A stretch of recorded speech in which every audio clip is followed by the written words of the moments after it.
தேமுதிகவுக்கு இனி வெற்றி ஒன்றுதான் கொள்கையா இருக்கும்னு அக்கட்சியுடைய பொதுச் செயலாளர் பிரேமலதா விஜயகாந்த் தெரிவிச்சிருக்காங்க. கடலூர் மாவட்டம் வேப்பூர் அருகே தேமுதிகவுடைய மக்கள் உரிமை மீட்பு மாநாடு நடைபெற்றது. இதுல கூட்டணி குறித்து முடிவெடுக்கும் அதிகாரம் கட்சியுடைய பொதுச் செயலாளர் பிரேமலதா கிட்ட வழங்கப்பட்டிருக்கு. மேலும் மறைந்த தலைவர் விஜயகாந்துக்கு பாரத ரத்னா விருது வழங்கவும் அரசு சார்பில் மணிமண்டபம் அமைக்கவும் வலியுறுத்தி தீர்மானங்கள் நிறைவேற்றப்பட்டது. இந்த மாநாட்டில் கலந்து கொண்டு பேசிய தேமுதிக பொதுச் செயலாளர் பிரேமலதா மாவட்ட செயலாளர்களுடைய கருத்துக்களை பெற்று அதன் அடிப்படையில கூட்டணியை முடிவு செய்து இருப்பதா கூறியிருக்காங்க. யார் கூட கூட்டணின்னு முடிவெடுக்கப்பட்டுருச்சுன்னோ ஆனா அதனை இந்த மாநாட்டில் அறிவிக்கலன்னு குறிப்பிட்டிருக்காங்க.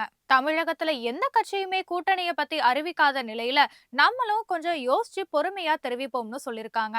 தை பிறந்தால் வழி பிறக்கும், சத்திரியனாக வாழ்ந்து விட்டோம், இனி சாணக்கியனாக வாழ்வோம்னு கூறியிருக்காங்க.